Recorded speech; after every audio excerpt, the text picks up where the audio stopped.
స్త్రీలు గాజుల్ని ఎందుకు వేసుకోవాలి? ప్రాతర్నమామి లలితాచరణారవిందం భక్తేష్టదాన నిరతం భవసింధుపోతం మాణిక్య హేమ వలయాంగద శోభమానాం పుండ్రేక్షు చాప కుసుమేషు శృణీర్దధానాం. దైవ మందిరం మన ఇంట్లో ఉంటుందే, అక్కడ కూర్చుని ఏ శ్లోకాన్ని చదివినా ఆ శ్లోకం ఒక సంప్రదాయాన్ని మనకి తెలియచేస్తుంది. దురదృష్టవశాత్తు సంస్కృతం మీద ఇష్టం లేకపోవడం, లేదా ఎంతో ఇష్టం ఉన్నా చిన్నప్పుడు పాఠ్యాంశంలో లేని కారణంగా చదవుకోలేకపోవడం, పెద్ద అయిన తర్వాత బరువు బాధ్యతలు కారణంగా సంస్కృతం నేర్చుకోవాలనే ఆ అభీష్టం నెరవేరకపోవడం కారణంగా శ్లోకాలలో ఉండే సంప్రదాయ విధి విధాన సంస్కారాలు మనకు అర్థం కాకుండా పోయాయి. అలాంటి సంస్కార సంప్రదాయ విధానాల్లో గాజుల్ని వేసుకుంటే ఉండే ప్రయోజనాన్ని ఓ క్షణం ఆలోచిద్దాం. పుండ్రేక్షు చాప కుసుమేషు శృణీర్తధానాం మాణిక్య హేమ వలయాంగద శోభమానం.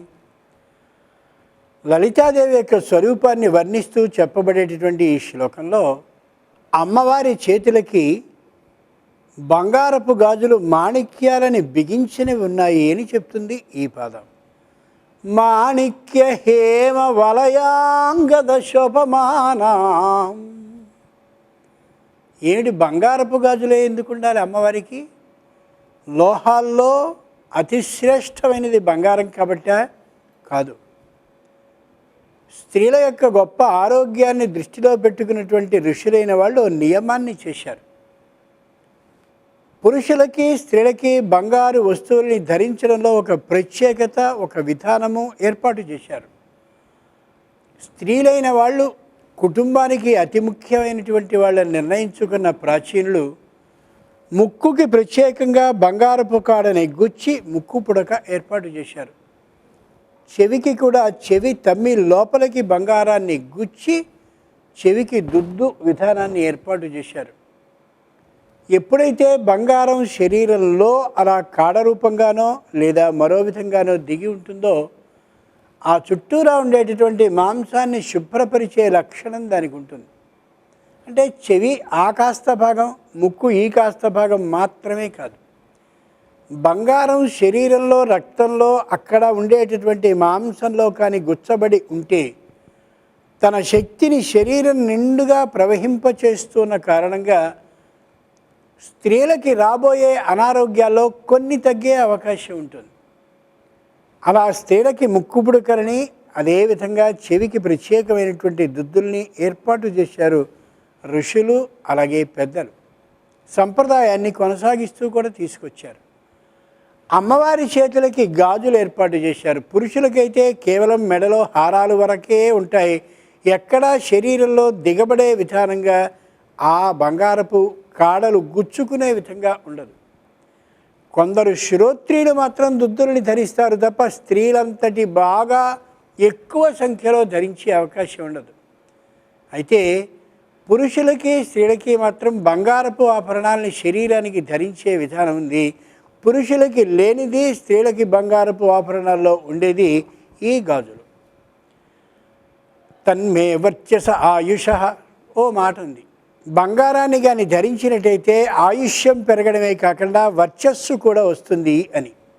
అందుకే 10వ సంవత్సరంలో కానీ 8వ సంవత్సరంలో కానీ 11 కానీ 12 కానీ ఆయా వయసుల్లో ఉపనయనాన్ని చేసేటటువంటి సందర్భంలో తల్లి వటువు అంటే ఒడుగు చేసుకుపోయేటటువంటి పిల్లవాని మెడలో బంగారపు హారాన్ని వేస్తుంది. కారణం, బంగారానికి ఏ విధంగా వన్నె తగ్గడం అనేది ఉండదో, బంగారానికి విలువ తగ్గడం అనేది కూడా ఇలా ఉండదో, ఏ వటువు యొక్క మెడలో నేను ఈ హారాన్ని వేస్తున్నానో బంగారంతో చేయబడిన దాన్ని, ఆ కారణంగా వీనికి కూడా విలువ తగ్గకుండా ఉండాలి, వీనికి కూడా వన్నె తగ్గకుండా ఉండాలి అని తల్లి ఆశీర్వదిస్తూ వేస్తుంది ఆ క్షణంలో.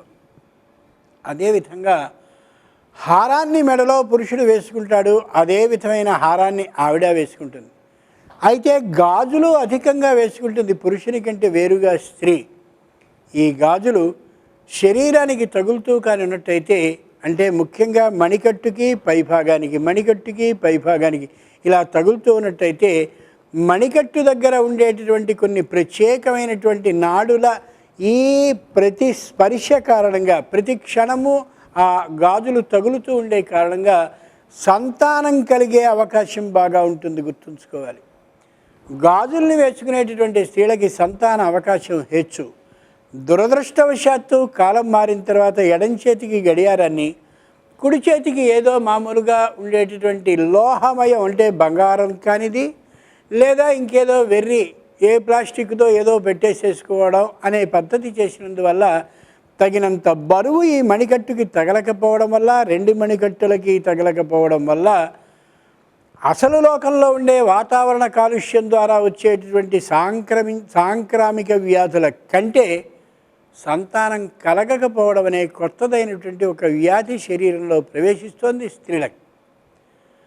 అందుకని ఆలోచించినటువంటి మహర్షులైన ప్రాచీనులు బాగా ఊహించి గాజులని ఏర్పాటు చేశారు. ఆ గాజులు ఇలా తగులుతూ ఇలా కిందికి ఆ పని ఈ పని చేస్తున్నటువంటి సందర్భంలో మణికట్టుకి నిరంతరం ప్రతిస్పర్శని చేస్తూ సంతాన అవకాశాన్ని కలిగిస్తాయి అనే అభిప్రాయంతో అలాగే ధరించారు. వాళ్ళెవరికి అనపత్యత అంటే సంతానం లేకపోవడం అనే విధానం తెలియదు.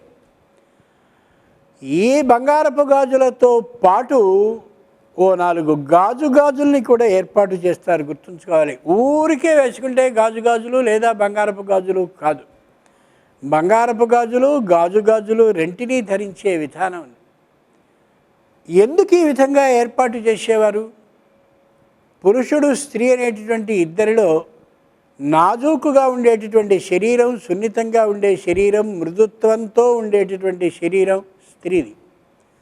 ఆ స్త్రీకి కటువైన, మందమైన, బరువైన అటువంటి హేయకరమైనటువంటి వస్తువుల్ని కానీ వేసినట్టయితే ఆమె సౌకుమార్యాన్ని చెడగొడుతుంది ఆ వస్తువు. అందుకని ఆకర్షణీయంగా ఉండేలా, మృదువుగా ఉండేలా, బరువు తక్కువగా ఉండేలా, ముఖ్యంగా ఆమె ప్రాణానికి అపాయం కలగకుండా ఉండేలా, ఆరోగ్యకరంగా ఉండేలా గాజుల్ని వేసుకోవాలి అని నియమాన్ని చేశారు పెద్దలు. గాజుల్ని వేసుకున్నట్టయితే గబగబా బిందెతో నీళ్లు తేవడం, అలాగే నీళ్లలో చేయి ముంచి ఏదైనా పడ్డటువంటి వస్తువుని తీయడం, లేదా ఇంట్లో వంట పని చేస్తున్నప్పుడు ఆ పాత్రని స్పృశించేటటువంటి విధానంలో గాజులున్నాయనేటువంటి విషయాన్ని జాగ్రత్తగా గుర్తుంచుకోవడం కారణంగా నిదానంగా పనిని చేసే అలవాటు ఏర్పడుతుంది గాజుల కారణంగా. అలా కాకపోయినట్టయితే ఏమైనా పర్వాలేదు అనుకున్నట్టయితే లోహమయమైనటువంటి గాజుల్ని వేసుకుంటే ఈ తొందరతనం మరింతగా ఉంటుంది. గృహిణీ గృహముచ్యతే, ఇల్లు ఎవరి వల్ల వృద్ధిలోకి వస్తుంది అంటే మహర్షులందరూ ఒకే ఒక్క మాట చెప్పారు, గృహిణీ గృహముచ్యతే. ఇంటి ఆవిడని బట్టి ఇల్లు ఉంటుంది, ఇంటి ఆవిడే ఇంటికి ఆధారము అని. గాజుల్ని వేసుకున్నటువంటి స్త్రీ ఇంట్లో పనులు కానీ మొదలు పెడితే జాగ్రత్తగా, శ్రద్ధగా, ఏకాగ్రతతో ఇవి పగులుతాయేమో, ఎక్కడ ఆహార పదార్థాల్లో పడతాయో అనే భయంతో చాలా జాగ్రత్తగా చేస్తుంది. కాబట్టి ప్రతి పనిని శ్రద్ధతో కొద్ది కాలాన్ని తీసుకుని జాగ్రత్తగా చేస్తుంది. అది ఒక ప్రయోజనం అయితే, రెండవది గాజులు నిరంతరం పైకి కిందికి చేతుల్ని ఏదో పరివంకతో అలా ఆడిస్తున్నటువంటి స్త్రీ కారణంగా సంతాన లాభం స్త్రీకి లభించి తీరుతుంది. ఆ కారణంగా గాజుల్నే వాడమన్నారు. పూర్వం రోజుల్లో గాజుల మలారం అని ఇంటికి వచ్చేవాడు ఒకడు. ప్రత్యేకమైన గుండ్రని చుట్టకి చుట్టూరా గాజులన్నిటినీ పెట్టుకుని ఆ గాజుల్ని ఇక్కడి నుంచి ఇక్కడి దాకా వేసుకునేవాళ్ళని. ఒక్కసారి మనం కానీ పరిశీలించినట్టయితే నిరంతరం గాజుల్ని వాడేటటువంటి స్త్రీలలో ఎవరినైనా నీకు సంతానం ఎంతమంది అని అడిగితే ఇంతమంది అనే చెప్తుంది తప్ప నీకు సంతానం లేరా అని అడిగే అవకాశమే ఆవిడ ఇవ్వదు. కారణం నిరంతరం ప్రతిస్పర్శ జరుగుతూ ఉంటుంది ఈ నాడులకి.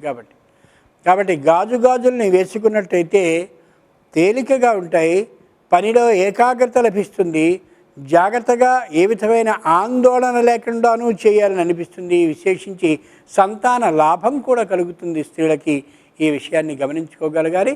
స్వస్తి.